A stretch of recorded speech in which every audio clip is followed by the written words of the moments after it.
In today's episode, we're exploring a topic that resonates with every single one of us: food.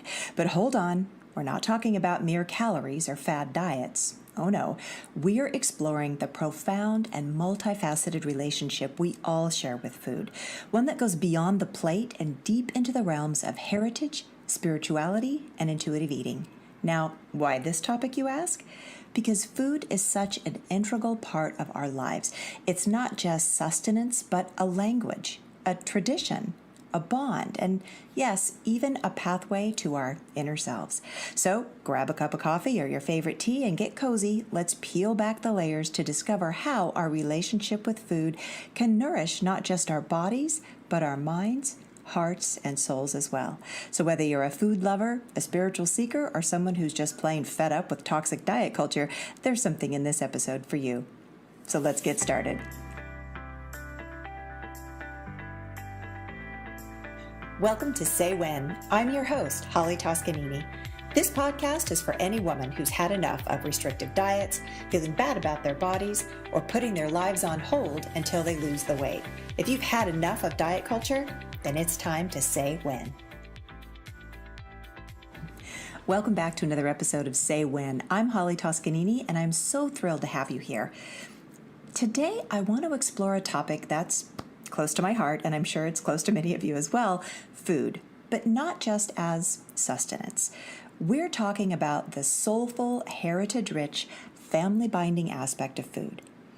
I want you to think of that moment when you sit around a table, whether it's an elegant dining room or some makeshift gathering in your cozy kitchen. Eating isn't merely about silencing that growl in your belly, right? There's a lovely saying: food is the ingredient that binds us together, and that is so true. You see, food is often our first introduction to different cultures, be it through a grandmother's secret recipe, a community celebration, or even a meal at an authentic restaurant. The beauty of it lies in its universality. Everybody eats, but also in its rich diversity. Think about the myriad of spices and cooking techniques and flavors that different cultures have given us. It's like a global tapestry woven together through countless shared meals. What's fascinating is that food can be a starting point to broaden our worldviews. When you dig into a plate of sushi, you're not just enjoying raw fish, you're tapping into a Japanese tradition that places high value on seasonality, craftsmanship, and the very aesthetics of eating. Or when you share a pot of Moroccan tagine with friends, you're partaking in a communal experience that goes back generations, reflecting that country's history of hospitality and diversity. And let's not forget that food is a language in its own right. Take, for example, the concept of terroir in French cuisine, which emphasizes the importance of the land, climate, and environment where the ingredients are from. It's a term that has no direct English translation, showing us that food can express ideas that words sometimes can't capture. Recognizing food as a cultural connector also opens up conversations around social justice. This is about more than just cuisine. It's about respecting the origins of food, understanding the labor that goes into it, and giving credit to the cultures that have nurtured these traditions for centuries. It's about recognizing that, in a way, when we share culturally significant foods, we share the story of a people. And in this recognition, we find opportunities for greater respect, understanding, and unity among diverse communities. From a psychological standpoint, sharing food from different cultures can actually reduce prejudice and promote inclusivity. A study published in the Journal of Experimental Social Psychology found that experiencing ethnic foods led to more positive attitudes towards that particular ethnic group, proving that food can be a potent tool for social cohesion. So whether it's a homemade curry that links you to your Indian heritage or a holiday meal that connects you to your cultural roots, never underestimate the power of food as a cultural connector. It transcends barriers, tells stories, fosters understanding, and above all, brings us closer as a human family. Food serves as a living, breathing connection to our ancestry and heritage. It's as if every bite we take resonates with the generations that came before us. Take the Jewish culture, for example. The making of challah bread or matzah ball soup. It's not just an exercise in cooking. It's an important family tradition that links individuals to their Jewish heritage. Each fold of the dough, each stir of the broth carries a piece of history, a piece of identity. Or consider Mexican households where the making of tamales or mole during specific holidays isn't just about the delicious outcome. It's a collective act that evokes memories and ensures cultural continuity. The kitchen becomes a place where stories are told, laughter is shared, and traditions are kept alive. And the act of breaking bread together goes beyond the dough in the oven. It's about sharing. It's about community within the family. And believe it or not, science backs this up. A study published in the Journal of Nutrition, Education, and Behavior found that families who eat together experience lower levels of stress and higher emotional well-being. And Oxford University goes one step further, stating that communal eating can actually improve family and community ties. Imagine that. The food on your table not only feeds your body, but also feeds your emotional and social well-being. And let's not forget how food acts as the cornerstone of social rituals and community connections.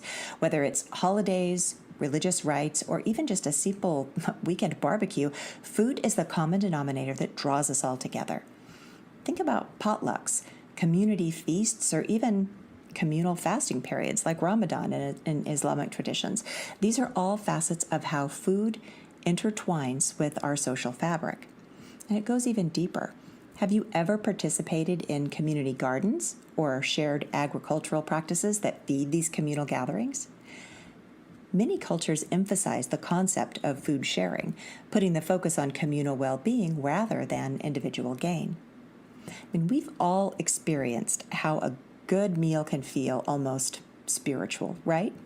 Well, in many traditions, it literally is. Take, for example, the Christian practice of communion.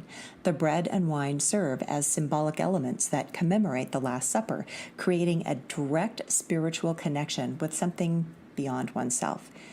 In Hinduism, food that's offered to the gods is considered prasad and is consumed as not just a meal, but as a divine gift. Now, let's shift gears a bit and talk about mindful eating. This is especially close to my heart and aligns beautifully with intuitive eating principles. Mindful eating is about being fully present for the experience of eating. It's not just about tasting the food, but savoring the richness of its texture, aroma, and even the colors on your plates. Researchers from Indiana State University have even demonstrated that mindful eating can significantly improve one's relationship with food, reducing emotional and binge eating. Think about it. How much more connected and fulfilling is the act of eating when you actually pay attention? The relationship we share with what we put on our plate can be nothing short of transformative. The food we eat has the capacity to heal, rejuvenate, and even inspire us. In many traditions and holistic health practices, such as Ayurveda, traditional Chinese medicine, and even Native American medicine, food is viewed as more than just fuel. It's considered a form of medicine. Ayurveda, for example, different foods possess qualities like being warm or cool, heavy or light, and that can help balance out our body's inner states. A simple spice like turmeric isn't just a flavor enhancer, it's also seen as an anti-inflammatory and a rejuvenating agent. See, in these traditions, food isn't just about the nutrients or calories it provides, but also about the energy it gives you. The very act of growing, harvesting, and preparing food is believed to influence the energy that carries it. As many of you may know, the philosophy behind the Japanese practice of kintsugi, mending broken objects with gold, extends to their views on food. Each meal is a ceremony, each ingredient a tribute to nature, all designed to nourish the soul as much as the body. And from a scientific standpoint, the idea that food can serve as nourishment for the body and spirit isn't far-fetched either. Numerous studies support the role of specific nutrients in enhancing mental health. For example, omega-3 fatty acids, commonly found in fish, have been shown to improve mood and mental well-being. Even the act of cooking has been linked to stress reduction. Another study showed that individuals who engage in small, creative tasks like cooking report experiencing more relaxation and happiness. And let's not forget how food is intrinsically linked to our emotional state. Have you ever noticed how a hearty bowl of mom's chicken soup can uplift your spirits on a gloomy day? Or how about a piece of dark chocolate that seems to add just that little bit of joy when you're down? That's because food has the power to affect our neurotransmitters, sending feel-good signals to our brain. Now, I also want to bring in some insights from spiritual thinkers to put a cherry on top of this already delicious conversation. The Dalai Lama once said, "It's essential to know that to eat food is to consume life, to be aware and responsible for our part in the circle of life." This aligns so beautifully with what we've been discussing. Food is not just about fuel, but about interconnectedness, gratitude, and yes, even reverence. Eckhart Tolle, another spiritual leader, brings awareness into eating by saying, acknowledging the goodness of the food that sustains you is an essential part of a spiritual meal. A prayer or a moment of gratitude before eating is a simple way to do that. Now, I know you might be thinking, Holly, isn't intuitive eating just another trendy concept? But here's the thing. Mindfulness and intuitive eating is far from being a new-aged fad. In fact, its roots go back beautifully and intermingle with the various cultural and spiritual traditions around the world. At its core, intuitive eating is about tuning into your body's signals, honoring your hunger and fullness, and giving yourself permission to enjoy the pleasure of food. And guess what? This wisdom isn't exclusive to any one cultural spiritual practice. It's universal. Whether it's the Buddhist practice of mindful eating, where each morsel is savored and each bite is a meditation, or the pre-meal prayers and rituals of Christianity, Judaism, or Islam, which transform the act of eating into something sacred, the essence remains the same. Listen to your body, eat with mindfulness, and treat the whole experience with respect. It's fascinating how ancient cultural wisdom aligns so well with the tenets of intuitive eating. Take the concept of angi in Ayurveda, which refers to the digestive fire that helps assimilate food. See, Ayurvedic principles suggest that one should eat only when your angi is strong, essentially advising us to eat when we're genuinely hungry, which is a cornerstone of intuitive eating. What's really beautiful is how intuitive eating and cultural practices enrich each other. When we approach our cultural foods with an intuitive mindset, we deepen our connection to our heritage. Conversely, the rituals and mindfulness practices from our respective traditions can enhance our intuitive eating journey by lending it a sacred framework. To sprinkle in just a little bit more science, several studies suggest that mindful eating can help improve various health markers too, from better digestion to reduced stress levels. This is an actual publication. There's one called the Journal of Current Obesity Reports. It really exists. This journal found that intuitive eating is associated with better psychological well-being compared to other eating behaviors. Intuitive eating also provides liberation from the shackles of diet culture, allowing you to authentically engage with your cultural and spiritual food traditions without any guilt or fear. It gives you the freedom to enjoy that slice of grandma's pumpkin pie or partake in a community feast without the nagging voice that says, you shouldn't be eating this. So I invite you to explore your own cultural and spiritual food practices through the lens of intuitive eating, how they can enrich your relationship with food, and how can intuitive eating in turn deepen your connection to your heritage. And speaking of heritage, I encourage you, I challenge you to take some time and explore the foods of your own lineage or upbringing. What are the traditional dishes that your grandparents made? Are there particular foods that have spiritual or emotional significance for you? Reconnecting with these foods can be a profound act of self-discovery, a way to deepen your practice of intuitive eating by grounding it in the rich soil of your own history. You know, we can't have a conversation about this without asking or commenting on the ever-pervasive diet culture. It's almost like a fog that obscures our real connection with food. But here's where intuitive eating shines as a beacon of sanity. Rather than adhering to external shoulds and shouldn'ts, intuitive eating supports a more holistic approach to nourishment, one that honors your own body's wisdom. Intuitive eating is associated with better mental well-being and could serve as a protective factor against disordered eating.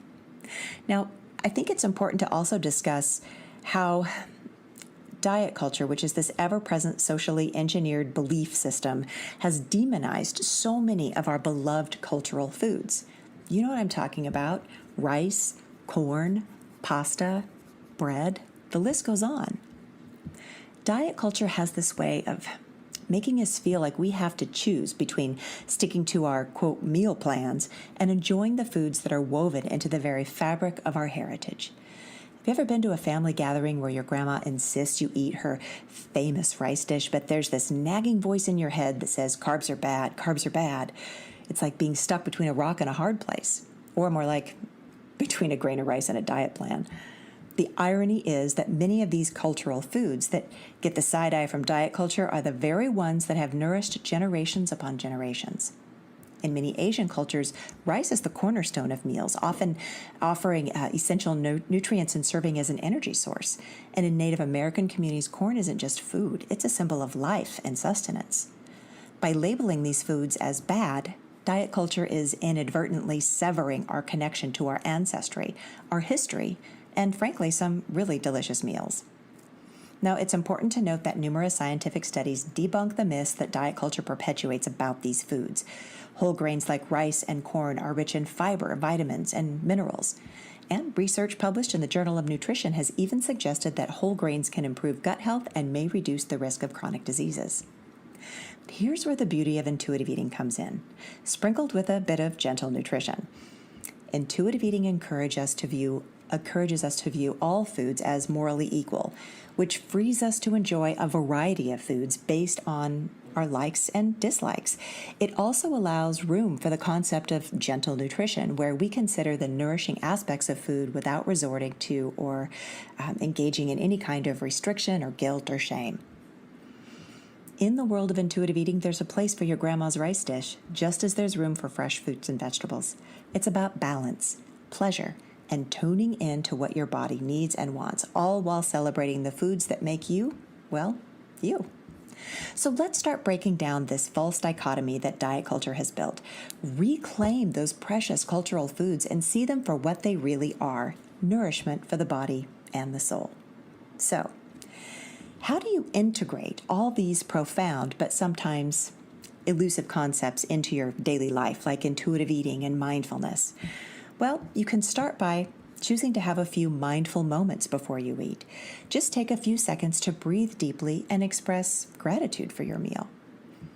Or try cooking a heritage dish, something from your culture, and as you eat it, take a moment to consider its history, its journey to your plate, and how it makes you feel. And then you can always regularly check in with your body's hunger and fullness cues. This is really the cornerstone of intuitive eating. And then banish the good or bad labels. Food is not moral. Remove these labels and eat what nourishes you, both body and soul. And then maybe think about embracing community by sharing a meal with loved ones and discussing what each dish means to you. Communal eating isn't just good for the soul, it's about honoring your intuitive eating skills. So, as you think about your next meal, I encourage you to go beyond just what you need to fill your stomach. Consider what will nourish your soul, elevate your spirit, and bring balance to your emotional state. Allow your choices to be guided not just by taste and hunger, but by how that food makes you feel at your deepest level. And from the universal experience of gathering around a table to understanding food as a bridge to our heritage and culture, we've explored the deep well of spiritual nourishment that food provides. We've also explored how the principles of intuitive eating can amplify these meaningful connections with food, liberating us from the constraints of diet culture and guiding us toward more authentic and holistic sense of well-being. And hey, if you've got a personal story or revelation about how a particular food nourishes you in a way that is more than just hunger satisfying, but satisfies your soul, I'd absolutely love to hear about it. So swing by my website, hollytoscanini.com, and share your nourishing narratives with me. If you're ready to take your next meal to a truly holistic experience, let's continue on this delicious journey, shall we? I'd love for each one of you to take this wisdom and integrate it into your daily lives. Why not start by exploring your food heritage? Cook a family recipe or try a traditional dish that means something to you. And when you sit down to eat it, practice a moment of mindful eating. Close your eyes, breathe, and truly savor each bite. I would absolutely love to hear about your experiences, so head over to the website and share any stories or insights or even snapshots of your culinary adventures on my website, on Instagram, or Facebook. As we close today's episode, I'll leave you with this beautiful quote by Virginia Woolf. One cannot think well, love well, sleep well if one has not dined well. And remember, food is not just fuel. It's a love letter to our bodies, a tribute to our heritage, and a sacred act that connects us to something far greater than ourselves. So, as we sit down to our next meal, let's remember that when we indulge in foods that are culturally or family significant, we're nourishing more than just our bodies. We're nourishing our souls. We're strengthening our social ties, and yes, keeping the flicker of traditions very much alive. Thank you for sharing this delicious, soulful time with me today. Keep breaking that bread and stirring that pot, my friends, because in doing so, you're creating so much more than a meal. You're creating a legacy. I hope this speaks to your spirit as much as it does mine, and I'd love to hear your stories. Again, you can always connect with me on social media. Until next time, eat well, live well, and be well. Thank you for being a part of this incredible journey. Let's make room at the table for all foods, and in doing so, honor the diversity of our experiences, the richness of our cultures, and the wisdom of our bodies. What do you say? Shall we start setting that inclusive table? Until next time. Bye for now. Thank you for tuning in to this episode of Say When, the podcast for women who've had enough of diet culture and are ready to get on with their lives. If you'd like to learn more about working with me, send me a DM through Instagram at Holly Toscanini, or you can find me on my website, hollytoscanini.com. Thanks for joining me.